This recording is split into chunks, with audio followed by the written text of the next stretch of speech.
Hi, boys and girls, it's Mrs. Gorski back. And today what we're going to be doing, we are going to be looking at subtraction with regrouping. Sometimes also with not, but definitely we're going to be looking at regrouping with subtraction today. Notice how I have two problems, but they're written in two different looks.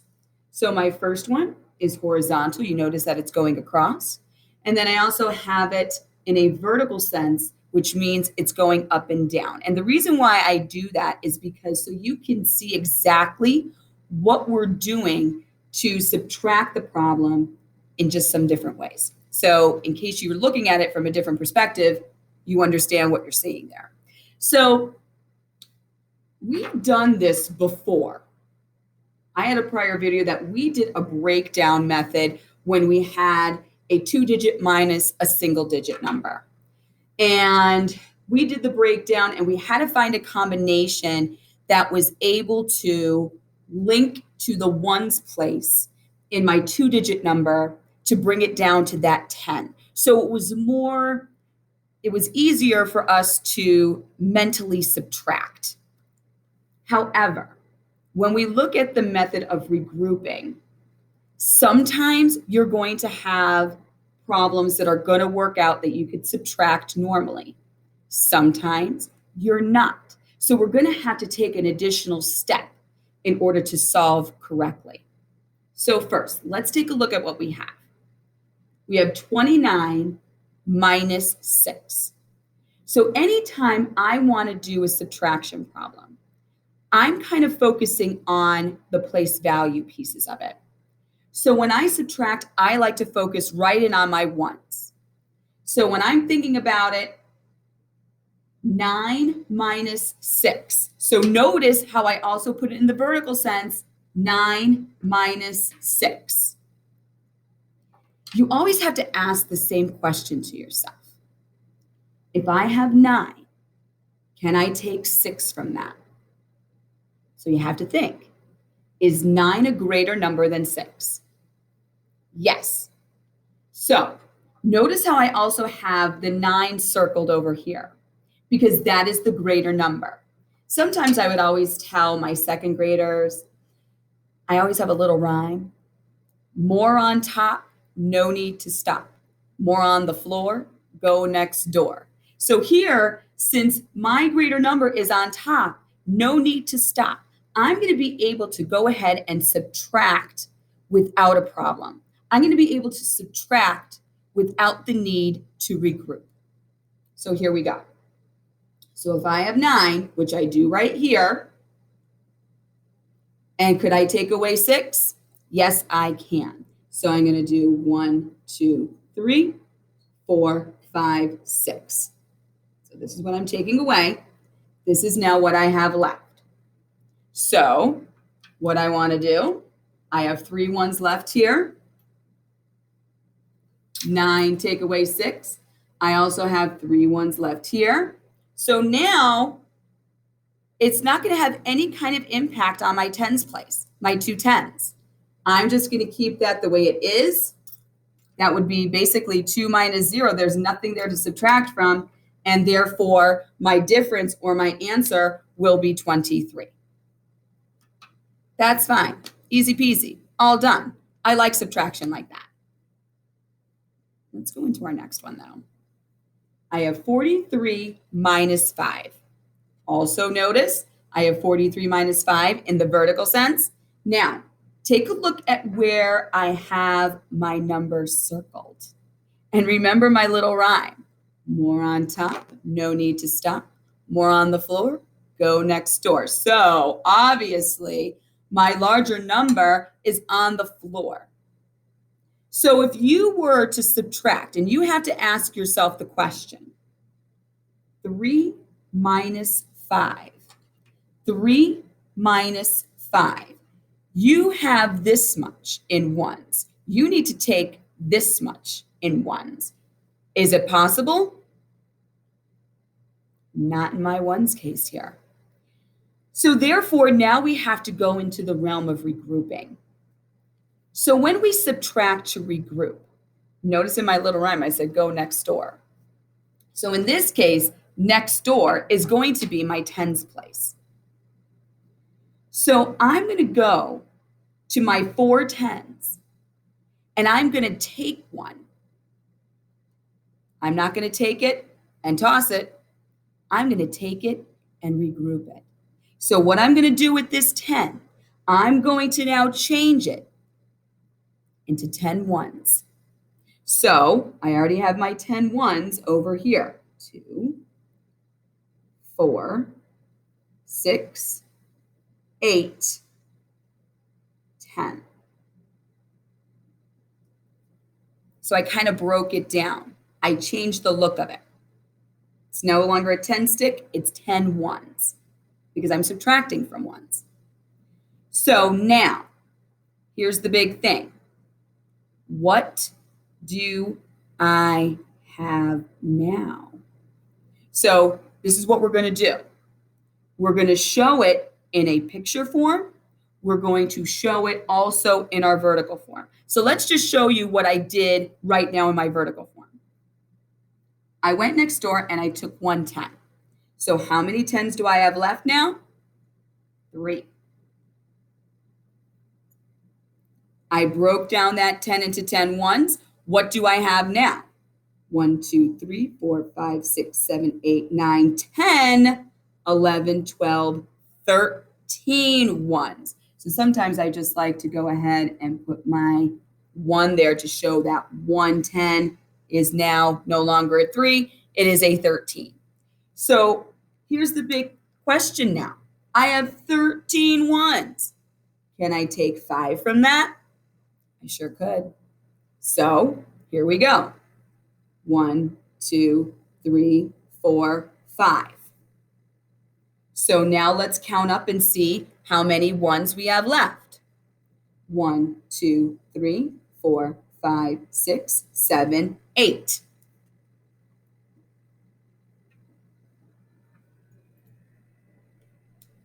So now I have to go ahead and subtract my 10s, but there's nothing there to subtract. I'm not dealing with a 2-digit number here. So this is like 3 take away 0, 3 take away 0. It's going to be a 3. So my difference or my answer will be 38. Okay, so what we're going to do, hold tight, we are going to switch it up a little bit, and we're going to change it from 2-digit and 1-digit to 2-digit and 2-digit. Hold tight. Okay, and we're back. So notice how things changed up a little bit. We went from a 2-digit by a 1-digit to a 2-digit by a 2-digit. So really the only difference is that we grew by a digit in our second number, okay? So the process, the questions that you're asking yourself really doesn't change, okay? We're kind of following those same steps. So again, I like to have my problem in a horizontal or in a cross look, and then I also have it in a vertical or up and down look as well. So notice this too. Again, I also like to highlight or circle where my bigger number is in my ones place to kind of go back with my little rhyme. More on top, no need to stop. More on the floor, go next door. So here we have 57 minus 15. So I like to start, of course, with my ones. You're breaking it down into those place value pieces. You always start in that ones place just in case you need to move forward to regroup. So I have 7 minus 5, 7 minus 5. My greater number is 7. I need to take away 5. So here it is. I have 7. I only need to take away this. So I definitely am going to have enough. So I'm going to pull away my 5. 1, 2, 3, 4, 5. So therefore, I'm left with 2 ones. So there we have my 2 ones in my ones place here, 2 ones in my ones place. No need to do any kind of regrouping here because I was able to completely go ahead right with my ones place and subtract normally without a problem. However, things are going to change up a little bit because now I have that second number. I have a 110, and I have my 5 tens here. So it's 5 minus 1. 5 tens minus 1 10. Last time I didn't have that. So now I get to take here from the tens. Since I only need to take 1, I'm fine. I could take that away. What am I left with? 1, 2, 3, 4 tens are left. So my difference or my answer is going to be 42. No need to regroup. That was super quick. I like it that way. However, let's take a look at my next one. I have 63 minus 24 horizontal, 63 minus 24 vertical. However, notice how I have my 4 circled, and notice where it is. It is on the floor. So I'm thinking I might have to go next door. So here I have 3 ones, and I need to take away 4 ones. If I have this, and I need to take away this, it's going to be an issue. So what do I need to do? As I said, I need to go next door for help. So that means I'm going to go and take a 10 from my tens place.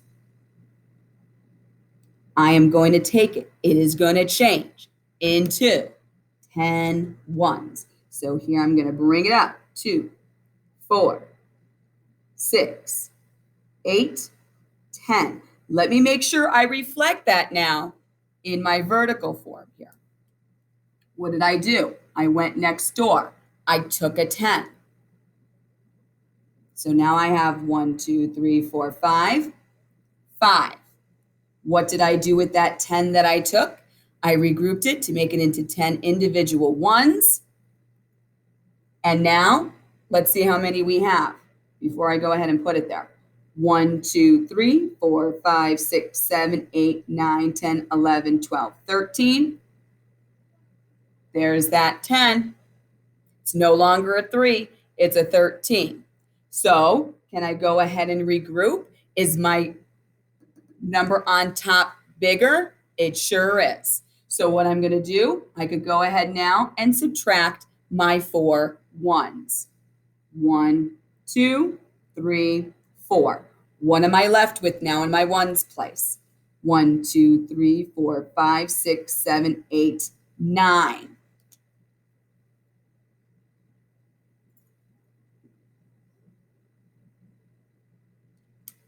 Don't forget now, we still have something to do with our tens place. I have 6 tens, take away 2 tens. But notice, I changed it over here. It's no longer 6 tens. That's why I put it in the vertical form. 5 tens, take away 2 tens. 1, 2, 3, 4, 5. I had to take away the 2. 1, 2. What am I left with? 1, 2, 3.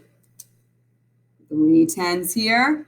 3 tens here. So therefore, my difference, my answer is 39.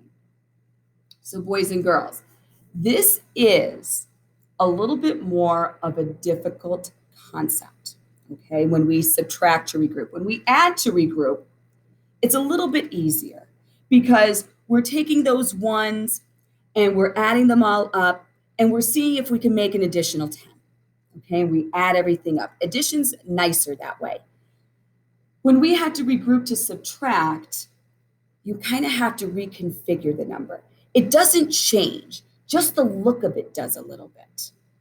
So you have to take from one area, place it with another, kind of reconfigure how it looks in order for you to subtract. So the best bet when you deal with subtraction with regrouping, with any kind of math concept or strategy, is to practice. So that's what I'm really going to encourage you to do, is do some extra practice at home. And remember that rhyme. More on top, no need to stop. More on the floor, go next door. It is a helper when you are going through the motions in order to subtract with regroup. However, don't forget, you have to follow the same steps. Start in that ones place. Ask yourself the same questions over and over. Can I subtract? Where is my larger number? That is the best bet to help you with this new strategy, with this new concept. All right, my friends, I hope you really enjoyed it. I will be talking to you soon. Have a great day, everybody.